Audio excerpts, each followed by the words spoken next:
bagaimana dulu orang minta tolong, Allah tolong dengan berbagai cara, lantas orang-orang menjadi hamba-hamba Allah yang gemar menolong. Jangan minta tolong terus dong.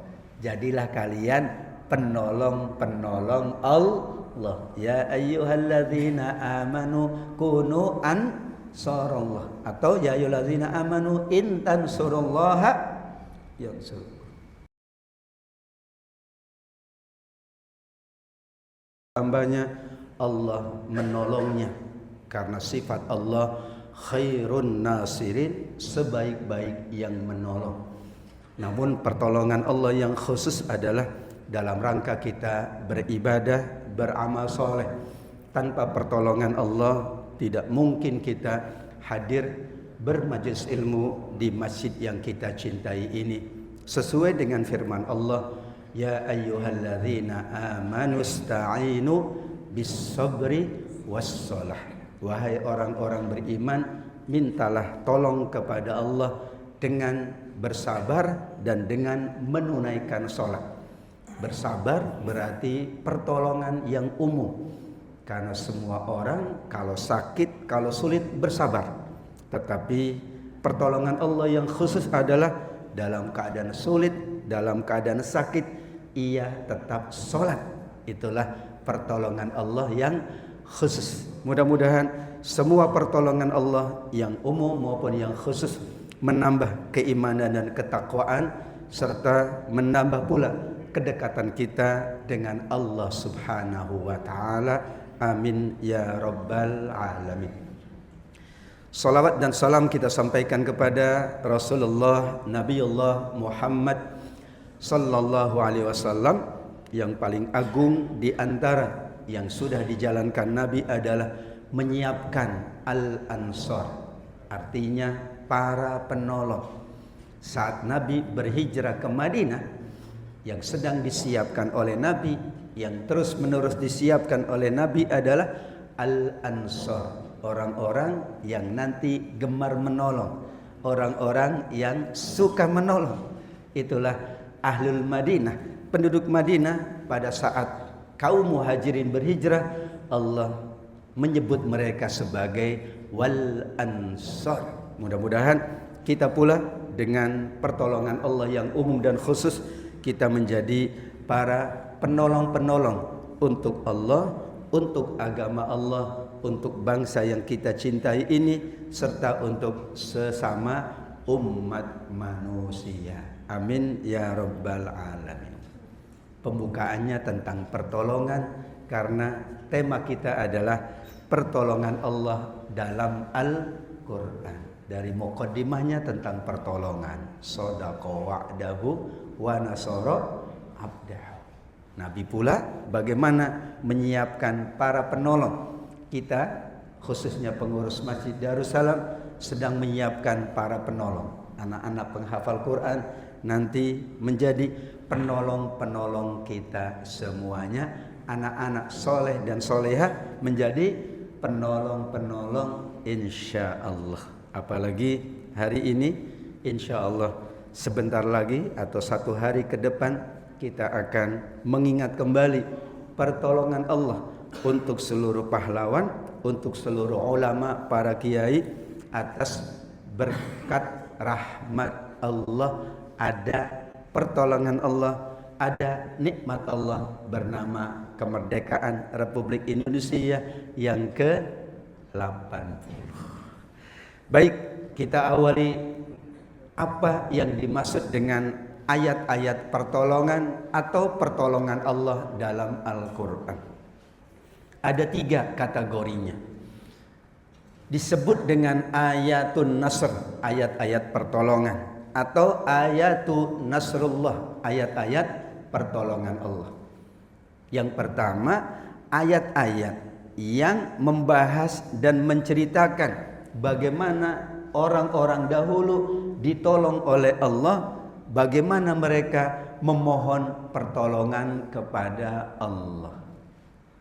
Kita baca di ayat Al-Quran, orang-orang dahulu meminta tolong sama Allah.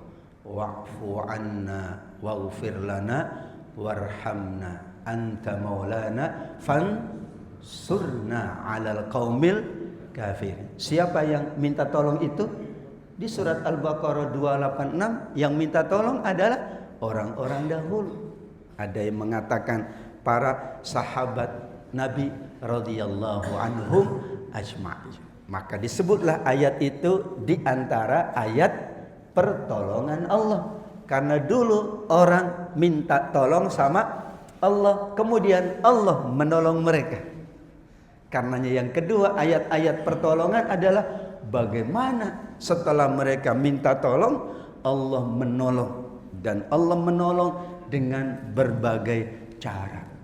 Ada yang ditolong dengan malaikat-malaikat, ada yang ditolong dengan sesama manusia, ada yang ditolong dengan hewan, ada yang ditolong dengan angin, ada yang ditolong dengan berubahnya cuaca, ada yang ditolong dengan berbagai makhluk ciptaan Allah. Itu kalau Allah tidak menolong, tidak mungkin. Masa ada orang ditolong oleh malaikat? Siapa yang bisa menggerakkan malaikat? Allah. Pada saat perang Badar, Allah siapkan 1000 malaikat menolong Nabi dan para sahabatnya. Bi alfim minal malaikati munzalin, 1000 malaikat. Padahal satu malaikat sudah amat sangat cukup. Tapi itulah ayat-ayat pertolongan supaya kita semakin yakin dengan pertolongan Allah. Bagi Allah mudah menolong dengan cara apapun. Ada yang ditolong dengan ikan. Nabi Yunus alaihi salam, la ilaha illa anta subhanaka inni kuntu minadz zalimin, diabadikan oleh Al-Quran. Ada orang, seorang nabi ditolong oleh Allah melalui ikan. Siapa yang bisa berkomunikasi dengan ikan? Nabi Yunus pun enggak bisa. Seandainya yang ditolong mungkin Nabi Sulaiman masih, oh iya, Nabi Sulaiman kan bisa berbicara dengan bangsa hewan. Ini yang ditolong Nabi Yunus yang tidak memiliki mukjizat bisa bicara dengan hewan. Berarti yang menolong itu siapa? Allah subhanahu wa ta'ala. Tetapi caranya Allah perintahkan ikan, karena ikan makhluk Allah. Wahai ikan, tolong nabiku. Siapa ya Allah? Nabi Yunus alaihi salam. Kenapa aku perlu menolong? Dia bertasbih terus, la ilaha illa anta subhanaka inni kuntu minadz zalimin. Sampai di surat As-Saffat dikatakan, falaula annahu kana minal musabbihin lalabitha fi batnihi ila yaumi yub'atsun. Kalau Yunus tidak bertasbih, maka dia akan berada di perut ikan sampai hari berbangkit. Ditolong dengan ikan. Sekarang bisa kita ditolong oleh ikan? Bisa, tapi Allah yang menolongnya. Nabi Musa alaihissalam ditolong dengan tongkat. Pada tongkat kita sekarang enggak bisa kayak Nabi Musa. Kalau ada yang punya tongkat bisa membelah lautan, saya beli. Ada? Enggak ada lagi. Berarti hakikatnya itu dari Allah. Tapi Allah, sebagaimana di surat Al-Baqarah yang kita baca tadi, wasta'inu bis-sabri was-shalah, sampai 2 kali ya, wasta'inu bis-sabri was-shalah. Kemudian ya ayyuhalladzina amanus ta'inu bis-sabri was-shalah, sampai 2 kali. Bahwa ditolong oleh Allah ada S dan K, syarat dan ketentuan berlaku. Nah, yang ketiga adalah Allah abadikan di ayatun nasr, ayat-ayat pertolongan atau pertolongan dalam Al-Quran, orang-orang yang suka menolong, gemar menolong. Kalau orang suka menolong, tandanya dia ingin ditolong oleh Allah. Atau secara psikologi, orang itu mau menolong karena ingat dulunya ditolong. Kalau kita pernah ditolong, kita selalu berusaha menolong. Pernah ada yang cerita, Tiba-tiba ada orang tua datang ke rumahnya. Dia terkejut, dia tidak kenal dengan orang tua tersebut. Tiba-tiba orang tua itu ngasih sesuatu kepada anak muda. Nah, ini untukmu. Anak itu bertanya, wahai orang tua, mohon maaf, aku enggak kenal. Engkau pun baru kali ini datang ke rumahku. Tiba-tiba engkau memberikan pertolongan kepada kami yang sedang kesulitan duit, kesulitan harta. Kata dia, ingat, dulu aku ditolong oleh ayahmu. Aku ditolong oleh orang tuamu. Ya Allah, pertolongan orang tuamu sangat berharga bagiku. Maka aku ingat terus. Sekarang ketika engkau kesulitan, Allah gerakkan aku untuk menolong. Siapa yang menolong? Allah, tapi melalui manusia. Di surat Al-Kahfi 82. Wah, ini cerita Nabi Musa dan Nabi Khidir alaihi wassalam. Nabi Musa sudah melakukan perjalanan panjang, jauh, penat dan letih. Sudah kapal, ada anak, dan terakhir ada dinding rumah yang hendak roboh. Itu berarti perjalanannya panjang. Dan beliau datang ke kampung itu, tidak ada yang menyambutnya atau menyiapkan berbagai sarana prasarana. Datang ke kampung dari perjalanan jauh, nggak ada yang nyambut. Gimana perasaannya? Nggak ada yang ngasih minum, nggak ada yang ngasih makan. Tiba-tiba kata Nabi Khidir, karena Nabi Khidir gurunya, wahai Musa, kita renovasi dinding rumah yang hendak roboh ini. Wah, kata Nabi Musa, ntar dulu, ini kita capek, perjalanan jauh, datang ke kampung ini nggak ada yang nolong, nggak ada yang ngasih makanan, tiba-tiba kita harus bantu rumah yang hendak roboh dindingnya. Ntar dulu dong. Nah, kalau anak muda sekarang, ntar dulu. Kata Nabi Khidir alaihissalam, Al-Kahfi 82, ini yang punya anak yatim. Di bawahnya ada harta peninggalan orang tuanya yang dicatat oleh Al-Quran. Nanti dirujuk Al-Kahfi 82. Wa kana abuhuma sholihah. Ini orang tuanya soleh. Bapak Ibu, kita soleh itu mungkin kita tidak mendapatkan panen kesolehannya. Yang dapat anak, yang dapat cucu kita, yang dapat siapapun setelah kita, nggak ada masalah. Disitulah Nabi Musa setelah diingatkan oleh gurunya Nabi Khidir alaihi salam, tentu atas petunjuk dari Allah, barulah dia terdiam. Ayo kita renovasi, karena Nabi Musa lebih kuat dari Nabi Khidir secara fisik. Maka akhirnya dinding rumah itu direnovasi. Jadilah orang-orang yang dahulu ditolong menjadi orang-orang yang gemar menolong. Kalau di surat At-Taubah ayat 100 ada wal ansor, artinya para penolong. Bapak Ibu semuanya juga yakin, selalu berusaha untuk menolong siapapun, karena kita dulu pun ditolong oleh Allah melalui sesama kita, bahkan mungkin dengan berbagai cara yang kita sendiri tidak tahu. Wallahu a'lam. Maka ayat-ayat Nasrullah itu yang 3 kategori tadi adalah merupakan penjabaran dari surat Al-Fatihah ayat yang kelima. Iyyaka na'budu wa iyyaka nasta'in. Ya Allah, hanya kepada Engkau kami beribadah dan kami mohon pertolongan. Bagaimana caranya? Mana contoh-contohnya? Kemudian gimana kita bisa menjadi orang-orang yang suka menolong? Maka kita baca ayat-ayat pertolongan Allah. Kan kita mengatakan itu setiap sholat, setiap momen-momen penting.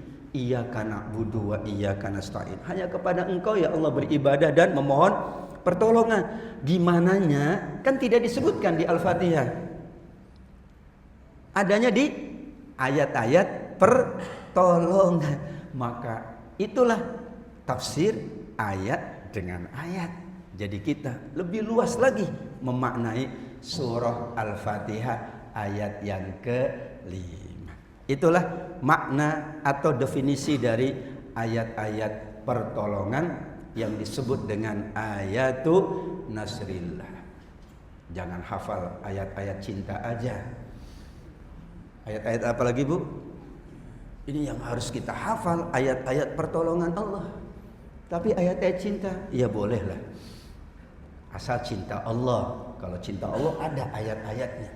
Ini ayat-ayat bagaimana dulu orang minta tolong, Allah tolong dengan berbagai cara. Lantas orang-orang menjadi hamba-hamba Allah yang gemar menolong. Mudah-mudahan kita pun sama, termasuk orang-orang yang suka dan gemar menolong sesama kita, insya Allah. Nah, ayat pertamanya Al-Baqarah 48. Tafsirnya ini tafsir tematik. Tematik itu artinya adalah tema-tema tertentu dibahas secara panjang dan lebar. Kalau kita rujuk ayat-ayat Al-Quran, maka kata Nasara baru ada di Al-Baqarah 48. Kalau Al-Fatihah bukan Nasara, dia menggunakannya nasta'inu, artinya sama. Karena Al-Quran itu kaya bahasa. Semakin banyak ungkapan itu menunjukkan kekayaan bahasa. Kalau itu lagi berarti tidak kaya. Apalagi Al-Quran mukjizat. Mukjizat dari sisi bahasanya.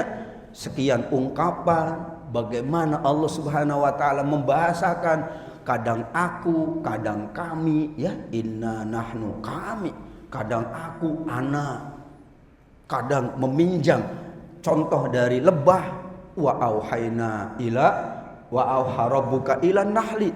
Enggak mungkin tiba-tiba kok lebah dapat wahyu. Itu bahasa Al-Quran. Kan enggak mungkin lebah dapat wahyu. Yang dapat wahyu itu cuman para nabi. Tapi disebutnya wa auha rabbuka ilan nahli. Apalagi ada ibu, seorang ibu satu-satunya di Al-Quran yang dapat wahyu. Ibunda Nabi Musa alaihissalam di surat Al-Qasas. Wa auhayna ila ummi Musa. Kami wahyukan kepada bunda Nabi Musa. Disitulah ayat Quran itu karena kaya, karena agung, perlu penafsiran. Dan penafsirannya belum tentu secara tekstual saja. Kalau tekstual enggak mungkin. Kok ibu Nabi Musa dapat enggak mungkin. Maka artinya Allah kasih ilham. Tuh, kalau ilham boleh untuk manusia biasa. Kalau wahyu hanya untuk nabi utusan Allah Subhanahu wa taala. Ayatnya di ujung ayat, mohon maaf teks Arabnya ya perbedaan laptop begitulah. Tapi wattaqu yawman la tajzi nafsun an nafsin syai'a wa la yuqbalu minha syafa'ah wa la yu'khadhu minha 'adlun wa la hum yunsurun. Terakhirnya wa la hum yunsurun. Ternyata ayat pertama yang dikategorikan pertolongan Allah, ayatun nasr, adalah tentang pertolongan yang tidak akan dilakukan oleh siapapun, yaitu pertolongan di akhir. Silahkan orang menebus pakai apapun, nggak bisa kata Allah. Dan tidak ada yang menolong mereka kecuali Allah. Walahum yunsurun. Di dunia ini pernah ada pertolongan terakhir untuk Nabi. Namanya surat ke-110.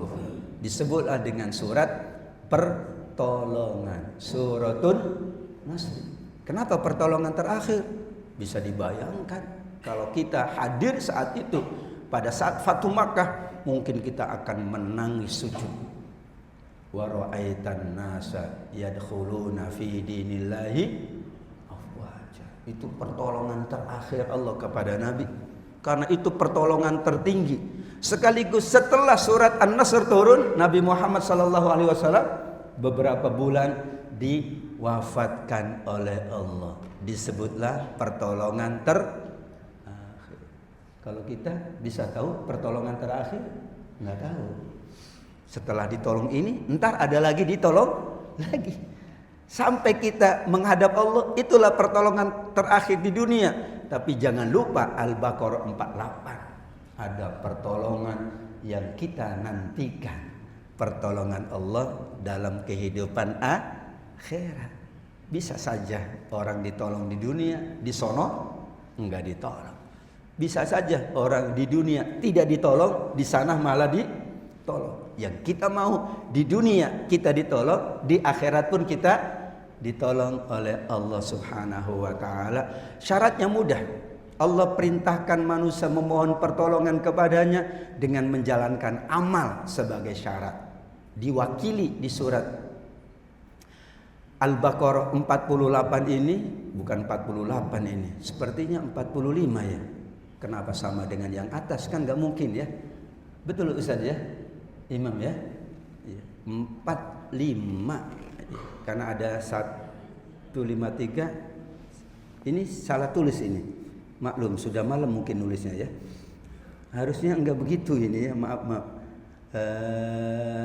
Wasta'inu bis-sabri was-shalah wa innaha lakabiratun illa 'alal khashiin. Nah, betul 45. Jadi yang bawah itu 45. Ada syarat. Wasta'inu, padahal kita sudah menyebut iyyaka na'budu wa iyyaka nasta'in. Sudah selesai sebetulnya. Tetapi Allah ingin bahwa ada pertolongan itu karena kita yang berikhtiar. Ikhtiar pertama adalah sabar.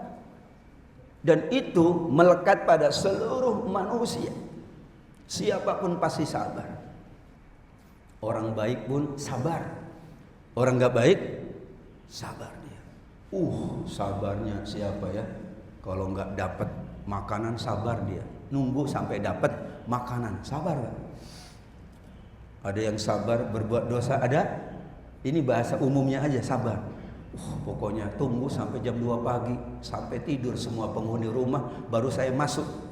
Enggak tidur juga, besok kali dia tidur. Sabar dia Pak. 7 hari enggak tidur. Wah, nyari rumah yang lain. Iya. Tetapi tadi disebutkan ada pertolongan yang khusus. Berarti syaratnya syarat yang khusus. Sholat. Banyak orang di rumah sakit, semuanya sabar. Orang baik, orang tidak baik, sabar semuanya. Karena dia sedang sakit. Tapi yang membedakannya, ini sabar dan sholat. Ini sabar tapi tidak sholat.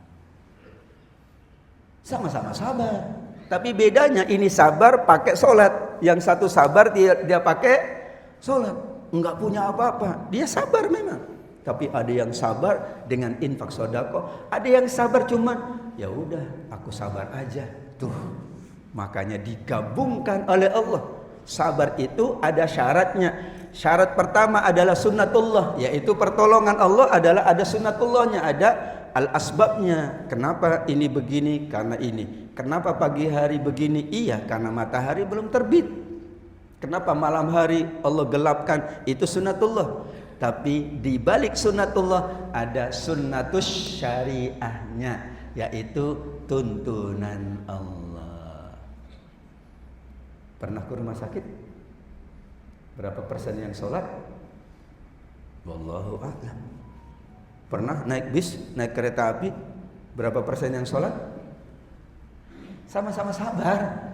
Yang bedanya adalah Al-Quran menyebutnya bukan bis sobri saja. Karena sabar itu dalam tanda kutip fitrah manusia. Jangankan manusia, hewan aja sabar. Ya, burung terbang keliling-keliling, belum tentu dia dapat makanan. Baru dapatnya setelah beberapa waktu dapat, terus pulang. Ya udah, dapatnya satu suap pulang. Belum tentu juga dia. Kalau burung-burung pada tahu, kayaknya mereka berbondong-bondong datang ke tanah haram. Karena di sana aman, banyak dapat makanan. Kalau di kita burung-burung suka itu paling aman kan di Masjidil Haram tuh, di tanah haram. Enggak boleh pas soalnya kita melakukan apapun, malah kita ngasih makan. Itulah pengantar dari ayat-ayat pertolongan Allah. 71 ayat menyebut kata Nasara dengan seluruh derivasinya. Derivasi itu berarti ada Ansor, ada Yunsorun, Nasara yang suruh, ada Nasrun. Itu derivasi dalam ilmu sorof. Dikelompokkannya dalam beberapa kelompok. Intinya kata para ulama 5 ayat saja dari 71. Yang pertama, kenapa ada ayat-ayat pertolongan Allah? Karena sifatnya Allah itu maha menolong, bahkan khairun nasirin, sebaik-baik yang memberi pertolongan. Kenapa ada ayat-ayat rizki? Karena Allah maha pemberi rizki. Kenapa ada ayat-ayat sholat? Karena Allah perintahkan sholat. Kenapa ada ayat-ayat puasa? Karena Allah perintahkan puasa. Dan pasti ada hikmah dari puasa. Kenapa ada ayat-ayat pertolongan Allah? Karena Allah sifatnya maha menolong. Balillahu maulakum wa huwa khairun nasir. Kemudian dikatakan pula ni'mal maula wa ni'man nasir. Khair sebaik-baik, nikmat sebaik-baik juga. Itulah bahasa Al-Qur'an. Nikmat itu asalnya nikmat. Wih, paling nikmat. Tapi nggak mungkin kita bahasakan senikmat-nikmat yang memberikan pertolongan. Sebaik-baik.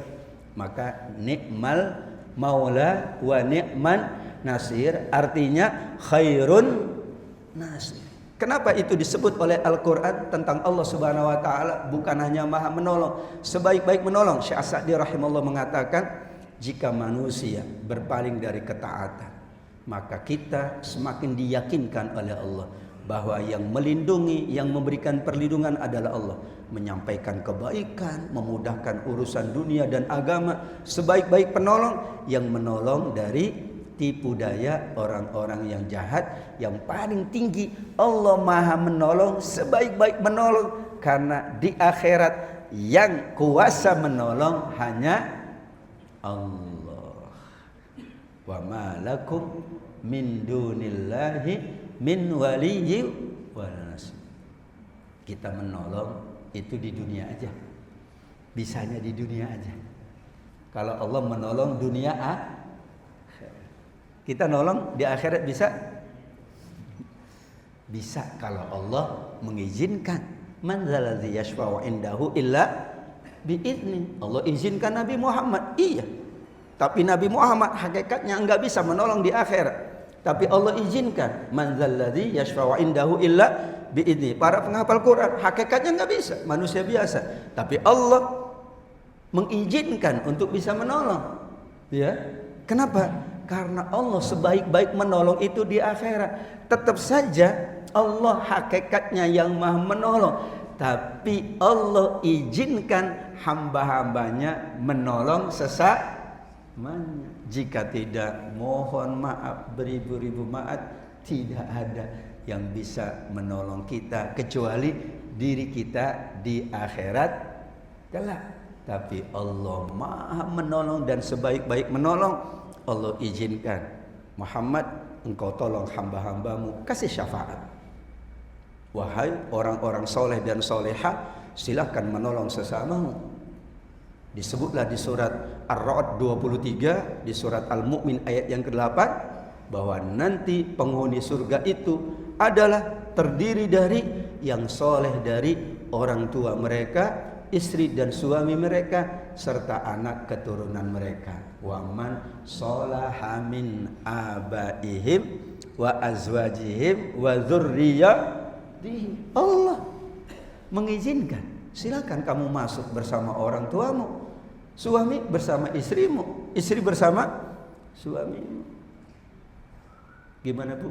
Mau di surga sama suaminya atau enggak Bu? Kalau ibu-ibu mau, bapak-bapak itu mau Pak di surga sama istrinya? Entar dulu Ustaz kayaknya. Jadi kalau ada suami biarin istrinya berbuat dosa, itu suami punya rencana lain. Iya. Atau istri biarin suaminya berdosa, berarti istri punya rencana lain. Mas, dunia aja kita ya, akhirat beda. Maka Nabi Nuh tidak bisa menolong anaknya di akhirat. Nabi Lut tidak bisa menolong istrinya di akhirat karena nggak soleh. Ya, nggak bisa dia. Di dunia nggak mungkin Nabi Nuh tidak menolong putranya di dunia, nggak mungkin Nabi Lut tidak menolong istrinya di dunia. Tapi mohon maaf, di akhirat karena Allah tidak izinkan, yang Allah izinkan adalah wa man sholaha min abaihim wa azwajihim wa dzurriyyatihim. Orang-orang yang Allah sebut sebagai para penolong, Allah gerakan tadi para penolong itu untuk menolong sesamanya. Hei fulan, katanya kamu penolong, ayo tolong saudara-saudaramu. Jadilah orang-orang Ansor adalah disebut dengan orang-orang penolong. Dahsyat orang-orang Ansor itu. Apakah ada hubungan family antara orang Ansor dan Muhajirin? Jawabannya tidak semuanya. Apakah ada hubungan pertemanan? Tidak semuanya. Baru dipersaudarakan oleh Nabi di Madinah. Apakah satu alma mater? Sepertinya enggak. Satu kuliahan? Enggak. Kalau kita kan datang ke kota lain, ya kita yang kita tahu kan, oh bisa keluarga, bisa kerabat, bisa satu alma mater. Kalau enggak ada hubungan gimana kita datang tiba-tiba dia, Mas silakan ntar dulu dong. Bayangkan itu. Bahkan Allah abadikan di surat Al-Hasyr 8-10, di ayat 9-nya itu Allah sampaikan walau kana bihim khasasa. Yang layak menjadi Ansor adalah orang itu menolong padahal mereka juga sangat membutuhkan. Nggak ada yang ngalahin Ansor, pokoknya nggak ada. Silakan. Nggak ada yang mengalahkan bagaimana dulu penduduk Madinah disebut oleh Al-Quran Al-Ansor para penolong karena sungguh-sungguh menolong orang-orang Muhajirin. Bahkan mereka sebenarnya juga dalam keadaan sangat membutuhkan. Dahsyat banget ya. Maka dulunya itu orang Madinah disebutnya Ahlul Madinah, sebelumnya Ahlul Yathrib. Setelah peristiwa hijrah disebutlah mereka Al-An. Kalau orang berhijrah, ya tetap Muhajirin namanya. Orang berhijrah Muhajirin, orang bepergian Musafirin, kan gitu. Tapi orang Madinah yang menolong Allah sebut sebagai Al-Ansor. Harusnya kan bukan Al-Ansor. Apakah semua penduduk Madinah itu mampu? Enggak semuanya. Kalau penduduk Madinah semuanya kelasnya kelas Abdurrahman bin Auf, pada Abdurrahman bin Auf juga Muhajirin itu ya. Yang menarik adalah Allah jadikan Al-Ansor itu sebagai contoh ayat-ayat pertolongan di mana satu masyarakat yang bernama masyarakat Madinah digelar oleh Allah sebagai Al-Ansor, maka kita walladzina taba'uhum biihsan, kita layak mengikuti mereka dengan baik supaya Allah ridho kepada mereka, kepada kita, dan kita pula ridho kepada Allah Subhanahu wa taala. Balasan orang-orang yang menolong itu surga. Cerita dan kisah yang ada di dalam sirah nabawiyah, bagaimana seorang Utsman bin Affan radhiyallahu anhu sampai sekarang diabadikan. Seluruh umat manusia tahu betapa dermawannya sahabat Utsman dengan kekayaannya. Ada satu sumur yang dimiliki oleh orang lain. Kesulitan masyarakat Madinah karena bergantung pada satu sumur itu. Nadi kehidupannya satu sumur itu. Jadi kalau sumur itu dijual mahal, orang-orang berat untuk membeli minum atau menyiapkan semua prasarana-prasarananya, wudu, mandi, nggak bisa. Dan memang dia sengaja menjual air itu dengan harga mahal. Maka Nabi melihat kesulitan penduduk Madinah, Nabi mengatakan, siapa yang siap beli sumur ini, aku jamin untuknya surga. Sahabat semuanya terduduk. Dalam hatinya, aku mau Nabi tapi nggak punya. Aku mau tapi nggak punya. Utsman bin Affan, aku siap Rasul. Orang kagum sama Utsman karena dia mampu, mau dan mampu. Ini mau tapi enggak, tapi beliau mampu. Dia datang kepada yang punya sumur, Mas, aku beli sumur. Enggak bisa, enggak aku jual, aku beli dengan harga mahal. karena dia yakin surga, surga, surga. Kata dia, enggak. Kata sahabat Utsman, gimana ini? Ini sudah perintah dari Nabi. Dia nggak kalah cara. Dia katakan, Mas, aku sewa aja deh dengan harga jual. Sewa dengan harga jual. Engkau butuh berapa? Ya udah, kalau sewa kan aku setuju. Aku tetap bisa dapat uang dari sewamu dan ini masih milik aku. Ya udah, sewa 100 dinar misalnya. Ya udah. Caranya gimana? Kata dia nggak ngerti karena sahabat Utsman memang ahli dagang. Dia ngerti bagaimana ya menyiapkan dari yang nggak punya apa-apa sampai orang paling kaya termasuk Abdurrahman bin Auf. Karena beliau berhijrah nggak bawa apa-apa. Lil fuqara'il muhajirin Al-Asyr ayat 8 itu semua orang berhijrah itu fakir kata Allah. Berarti Utsman itu fakir. Tapi beliau di Madinah menjadi seorang yang kaya raya. Ya udah, hari ini milikmu, silakan kau jual, silakan kau kasih, terserah kau. Besoknya hari aku. Ya udah deal, satu hari, begitu. Kayak puasa Daud. Nah, udah. Langsung sahabat Utsman datang kepada sahabat-sahabatnya. Wahai penduduk Madinah, nanti ambilnya jangan hari ini, besok. Jadi pas hari haknya, yang pemilik pertama nunggu, nggak ada yang datang, nggak ada yang beli, nggak ada yang datang. Karena mereka datangnya nanti gilirannya sahabat Utsman. Giliran sahabat Utsman datang semua. Lama-lama dia, aku bangkrut seperti ini. Lama-lama aku jual sahabat Utsman. Nggak mau. Engkau boleh jual dengan harga murah. Nggak ada cara lagi. Udahlah deal. Aku jual dengan harga murah. Strategi kan, nggak apa-apa, namanya juga untuk kebaikan. Akhirnya dia beli dengan harga yang di bawah harga pertama. Sudah untung, masya Allah, dapat surga Allah Subhanahu. Itu dijadikan Al-Ansor, diabadikan. Kalau kita di belakang Madinah itu ada ya, sumur Utsman. Bahkan ada masjid yang di situ disebut dengan ada hotel wakaf Utsman bin Affan radhiyallahu anhu. Dahsyat. Orang menolong enggak diselesaikan oleh Allah pada hari itu. Nanti sampai hari kiamat terus mengalir pahalanya. Itulah Al-Ansar. Dan kemudian doa mohon pertolongan tadi banyak di Al-Quran. Di antaranya Al-Baqarah 286. Jadi iyyaka na'budu wa iyyaka nasta'in juga ada caranya. Di antara doa-doa mohon pertolongan, kita baca doanya para nabi, sebagaimana tadi Nabi Yunus, la ilaha illa anta subhanaka inni kuntu minadz zalimin. Di sini wa'fu anna waghfir lana warhamna anta maulana fansurna 'alal qaumil kafirin. Doanya Nabi Lut, Rabbin surni 'alal qaumil mufsidin. Ya Allah, aku sudah usaha maksimal, pendudukku masih tetap saja melakukan penyimpangan seksual, homoseksual.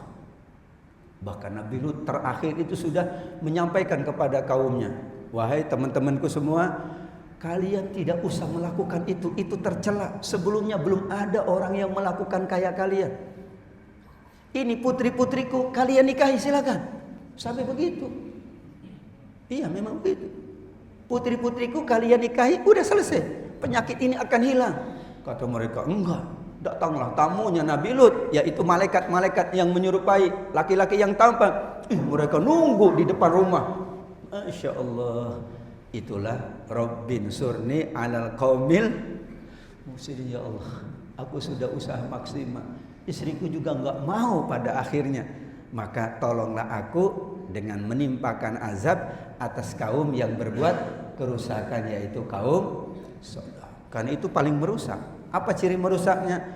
Ma sabaqaha ahadum minal alamin. Kata Al-Quran, tidak ada orang yang pernah melakukan itu sebelum kaum Nabi Lut. Berarti kan daya rusaknya tinggi banget, pengaruh kerusakannya dahsyat banget. Siapa yang melakukan pertama kali, kemudian itu diikuti, kalau kebaikan dapat dia, jadilah sunnah hasanah. Tapi kalau itu keburukan jadi sunnah sayyi'ah, maka Nabi mengingatkan, siapa yang melakukan perbuatan kaum Nabi Lut, enggak disebut jenisnya, tapi diingatkan kepada kaum Nabi Lut alaihis salam. Maka doa memohon pertolongan itulah Allah abadikan. Kita berumroh berhaji Kan kita kadang hafalin doa-doa yang disiapkan. Ini Allah siapkan doanya lengkap di Al-Quran. Dan tidak ada yang kita butuhkan dari Allah kecuali pertolongan. Rizki itu pertolongan Allah. Keadaan sulit Allah berikan kemudahan, itu pertolongan Allah. Sakit Allah sehatkan, itu pertolongan Allah. Perjalanan umroh haji, tiba-tiba di sana bekalnya habis, ada teman yang nolong, itu berarti pertolongan Allah. Lagi kesulitan, bingung, nyasar gitu Bu, tiba-tiba ada yang ngasih petunjuk, Pak hotelnya di mana? Lupa aku. Coba lihat name tag-nya. Bapak di situ hotelnya. Itu pertolongan. Banyak juga yang nyasar ditolong oleh bukan orang Indonesia yang menolong, malah negara lain. Padahal ngomong nggak bisa, bahasa Arab kurang lancar, tapi nyampe ke hotel yang bawa orang Arab. Itu gimana itu? Itulah pertolongan Allah. Kita tidak tahu. Di jalan kita kesulitan, tiba-tiba ada yang menolong. Jangan lupa doa memohon pertolongan itu doa yang paling tinggi. Nah, hadis Nabi ini Abu Daud dan Tirmidzi, saat Nabi sudah melakukan berbagai upaya, barulah beliau memohon kepada Allah. Engkau penguatku, anta adudi wa anta sodri wa ana ajuru. Aku memohon kepadamu, aku sudah menahan, sudah membela, sudah bersungguh-sungguh melakukan berbagai macam hal. Sekarang hanya engkau yang menolongku. Berarti nanti minta pertolongan itu kalau sudah berbagai cara dilakukan. Kalau sudah mentok sana, mentok. Nabi Zakaria sudah lanjut usia, yakin dengan pertolongan Allah. Karena bagi Allah tidak ada yang mustahil. Nah, yang terakhir, perintah menolong Allah. Ada 5 ya. Sifat Allah Maha Penolong, sebaik-baik menolong. Pertolongan itu pasti hakikatnya datang dari Allah, meskipun melalui malaikat, melalui manusia, melalui angin, melalui berbagai cara. Allah yang Maha Kuasa. Yang ketiga, bagaimana doa-doa memohon pertolongan Allah, Allah siapkan di Al-Quran, Nabi siapkan di dalam hadisnya, tinggal kita amalkan semuanya. Yang keempat, ada orang-orang yang digelar sebagai para penolong, Al-Ansor. Setelah itulah baru Allah perintahkan, jangan minta tolong terus dong, jadilah kalian penolong-penolong Allah. Ya ayyuhalladzina amanu kunu ansarallah, atau ya ayyuhalladzina amanu in tansurullaha yansurkum. Maka di kita dikenal dengan tolong menolong. Jangan tolong terus, nggak pernah menolong. Kalau menolong terus bagus, tapi kan tolong menolong. Kadang kita membutuhkan pertolongan, ketika kita mampu kita yang menolong, gantian begitu. Jangan tolong aja, nggak pernah menolong. Karena tidak selamanya manusia berada dalam posisi bisa menolong. Suatu saat posisinya memang layak ditolong. Nanti setelah dia mampu menolong, yakinlah Allah gerakkan dia untuk menolong sesamanya. Mas, kemarin jangan lupa loh, engkau sulit, aku siapkan sekian banyak orang menolongmu. Sekarang yang menolongmu dalam kesulitan, masa engkau diam saja tidak menolong saudaramu? Kira-kira begitu. Ya ayyuhalladzina amanu in tansurullah. Kita baca redaksinya. Jika kamu menolong, teori terjemah agama itu terjemah. Karena aslinya menolong Allah. Dua-duanya. Surat Muhammad ayat ke-7 menolong Allah, surat As-Saff ayat 14 juga penolong-penolong Allah. Tapi Nabi Isa alaihissalam faham betul ayatnya. Karena ketika Allah perintahkan orang beriman, jadilah kamu penolong Allah, sebagaimana Isa bin Maryam berkata kepada pengikut setianya Hawariyin, man ansori ilallah. Bukan man ansorullah, man ansori ilallah. Siapa yang menjadi penolongku untuk, karena aku menolongnya bukan karena siapapun. Mereka mengatakan nahnu ansorullah, kami ini penolong Allah. Sekali lagi, karena Al-Quran bahasanya kaya agung, kita tidak bisa memahami dengan satu makna. Menolong Allah gimana? Allah nggak butuh pertolongan kok. Justru yang ada dari awal tadi sampai yang keempat, kita semuanya minta tolong sama. Nah, sekarang kita disuruh jadi penolong Allah. Kan gak mungkin. Karena Allah tidak membutuhkan pertolongan. Maka para ulama memahaminya dua. Menolong Allah, mengamalkan agamanya dengan tujuan mencari ridha Allah. Menolong Allah itu, wallahu fi aunil abdi, maka al abdu fi auni akhi, menolong sesamanya. Karena Allah tidak membutuhkan pertolongan, tapi manusia membutuhkan pertolongan. Kalau engkau menjadi penolongku, berarti agama dijalankan, tujuannya mencari ridha Allah. Sebagaimana hadis Nabi, as-salatu imaduddin, salat itu tiang agama. Yang menegakkannya, tegaklah agama. Tapi kalau meninggalkannya, runtuhlah. Awalnya cuma salat, lama-lama yang lain. Maka saat di masa Abu Bakar As-Siddiq, ada orang sholat tapi nggak mau bayar zakat. Kata sahabat Abu Bakar, aku perangi orang yang sholat doang tidak mau zakat. Bayangkan. Setelah itu Umar yang biasanya beliau lebih tegas, kata Umar, jangan Abu Bakar, mereka kan sholat, hum shollu, mereka sholat. Enggak. Awalnya meninggalkan zakat, lama-lama ninggalin sholat, lama-lama ninggalin berbakti kepada orang tua, lama-lama ninggalin agamanya. Memang begitu caranya. Saya dulu ingat ya waktu belajar apa begitu ya. Gimana cara mengambil barang di tengah-tengah sejadah yang tidak merusak apapun. Ini ada barang gelas di sejadah. Gimana memindahkan gelas tanpa memecahkannya? Itu strategi. Karena kalau digini pasti gelasnya tumpah. Strategi sekarang nggak begitu, ya. Dilipat dikit-dikit sejadahnya. Orang nggak merasa bahwa sejadahnya dilipat. Lama-lama gelasnya terambil. Gitu ya. Awalnya ninggalin sholat, lama-lama ninggalin puasa. Abu Bakar As-Siddiq radhiyallahu anhu, tentu dia seorang yang diberikan ilham oleh Allah Subhanahu wa taala. Kalau ada nabi setelahku, ya di antaranya Abu Bakar, kemudian Umar. Tapi kan tidak ada nabi setelah Nabi Muhammad sallallahu alaihi wasallam. Maka yang menolong dengan melapangkan kesusahan di dunia, Allah lapangkan kesusahan di akhirat. Jangan tanya bedanya susah dunia sama akhirat. Di dunia masih bisa ada yang nolong, di akhirat kecuali Allah yang menolong. Siapa yang memudahkan orang yang kesulitan, Allah mudahkan kesulitan di dunia dan di akhirat. Itulah sabda Nabi riwayat Imam Muslim rahimahullah. Dengan demikian mudah-mudahan insyaallah ayat-ayat pertolongan ini kita baca lagi, kita renungkan kembali dan kita amalkan insyaallah. Buahnya adalah pertolongan Allah di dunia ini dalam berbagai bentuknya, dan pasti insyaallah pertolongan Allah di akhirat, karena kita selalu menolong Allah, menolong agama ini dengan menjalankannya, juga menolong sesama hamba-hamba Allah yang membutuhkan pertolongan. Termasuk jamaah Masjid Darussalam, insyaallah semua ayat-ayat pertolongan tadi kita amalkan dengan sebaik-baiknya. Wallahu a'lam bissawab. Shadaqallahul aliyyul azim. Mohon maaf karena waktunya sudah